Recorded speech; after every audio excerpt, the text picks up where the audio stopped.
Halo, terima kasih sudah mau meluangkan waktu untuk menonton video ini. Saya Kurniardi, NIM 2718040, mata kuliah Perilaku Keorganisasian kelas B. Yang terhormat Ibu Christine, Handayani, dan teman-teman, salam sejahtera bagi kita semua. Pada kesempatan ini saya akan mempresentasikan materi konflik dan negosiasi dengan judul mediasi merupakan solusi utama untuk perselisihan di pekerjaan. Pada presentasi ini dibagi menjadi 3 bagian. Yang pertama adalah masalah, teori, dan analisis. Yang pertama masalah. Masalah yang terjadi antara karyawan dengan manajemen hotel menimbulkan konflik. Konflik ini terjadi karena para karyawan hotel menolak keputusan manajemen hotel yang memperkerjakan mereka dengan sistem rolling, sehingga hanya mendapat jatah 5 hari dalam 1 bulan. Para pekerja menginginkan diperkerjakan normal sebulan penuh. Langkah selanjutnya, para karyawan melakukan mediasi dengan manajemen hotel untuk mendapatkan solusi dari masalah ini. Masuk ke bagian teori, konflik menurut Robin and Judge. Konflik adalah proses yang dimulai ketika salah satu pihak memandang pihak lain telah mempengaruhi secara negatif atas suatu hal yang dipedulikan oleh pihak yang pertama. Konflik terjadi karena ketidaksesuaian tujuan, perbedaan interpretasi kenyataan, ketidaksepakatan ekspektasi atas perilaku, dan lain sebagainya. Pandangan-pandangan konflik. Yang pertama, pandangan tradisionalis. Ini menyatakan bahwa konflik itu hal yang buruk, sesuatu yang negatif, merugikan, dan harus dihindari. Konflik ini merupakan suatu hal disfungsional akibat komunikasi yang buruk, kurang kepercayaan, keterbukaan di antara orang-orang, dan kegagalan manajer untuk tanggap terhadap kebutuhan aspirasi karyawan. Yang kedua ada pandangan interaksionis. Pandangan ini cenderung mendorong suatu kelompok atau organisasi terjadinya konflik. Hal ini disebabkan suatu konflik yang kooperatif, tenang, damai, dan serasi cenderung menjadi statis, apatis, dan tidak aspiratif, dan tidak inovatif.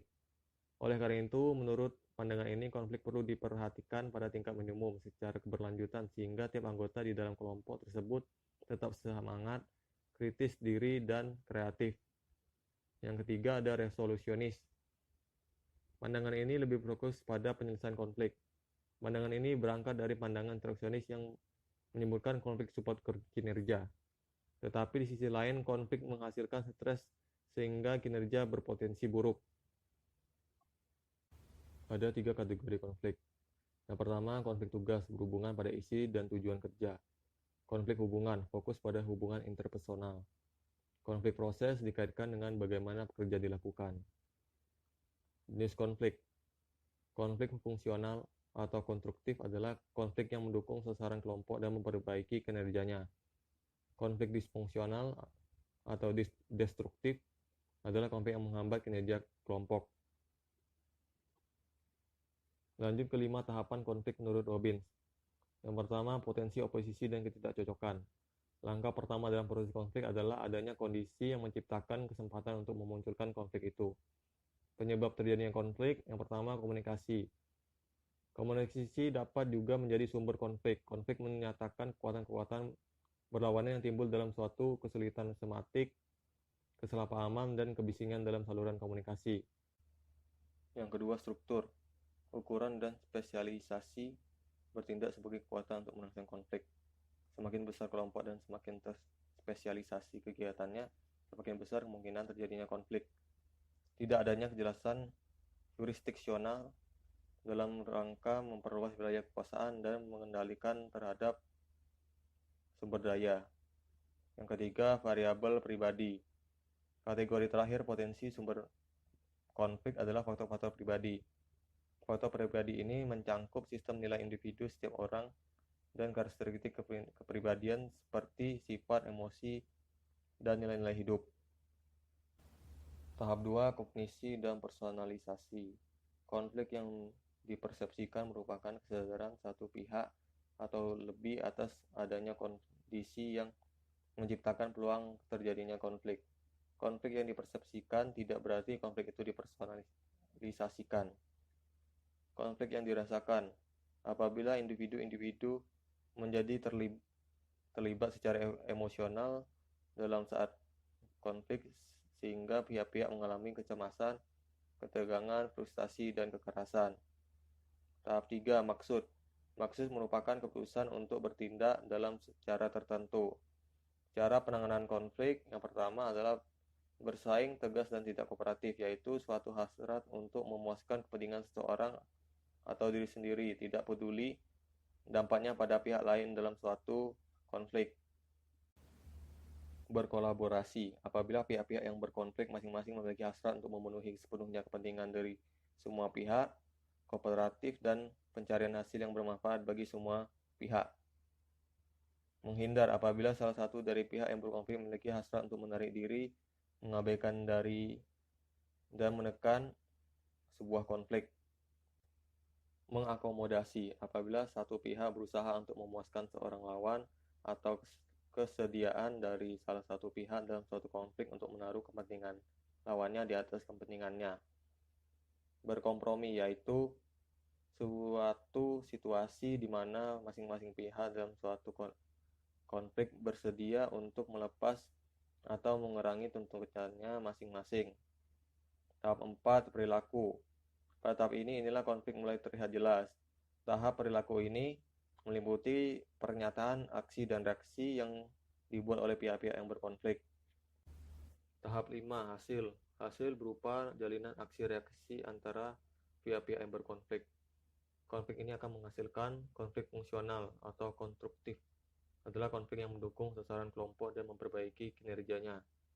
Konflik disfungsional atau destruktif adalah konflik yang menghambat kinerja kelompok. Teknik-teknik penyelesaian konflik. Yang pertama adalah pemecahan masalah, tujuan, superordinat, ekspansi sumber daya, penghindaran, memperhalus, berkompromi, perintah otoritas, mengubah variabel manusia, mengubah variabel struktural. Teknik-teknik stimulasi konflik, komunikasi, memasukkan orang luar, restrukturisasi organisasi, dan kambing hitam. Pada bagian negosiasi, menurut Robbins menyimpulkan negosiasi adalah sebuah proses di mana dua belah pihak atau lebih melakukan pertukaran barang atau jasa dan berupaya untuk menyepakati nilai tukarnya.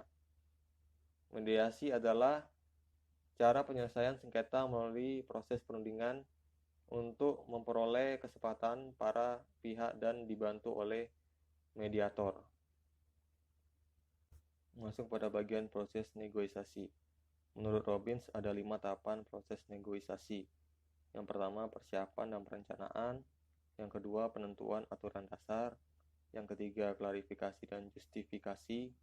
Yang keempat, tawar-menawar dan penyelesaian. Yang kelima, penutupan dan implementasi. Bagian analisis. Kenapa mediasi menjadi solusi terbaik dalam dunia pekerjaan? Karena mediasi melibatkan kelompok, sedangkan negosiasi lebih ke individu. Cara penyelesaian mediasi dengan cara melakukan penyelesaian sengketa melalui proses perundingan untuk memperoleh kesepakatan para pihak dan dibantu oleh mediator. Menurut saya, mediasi lebih berat karena melibatkan masalah hak dan kewajiban suatu kelompok.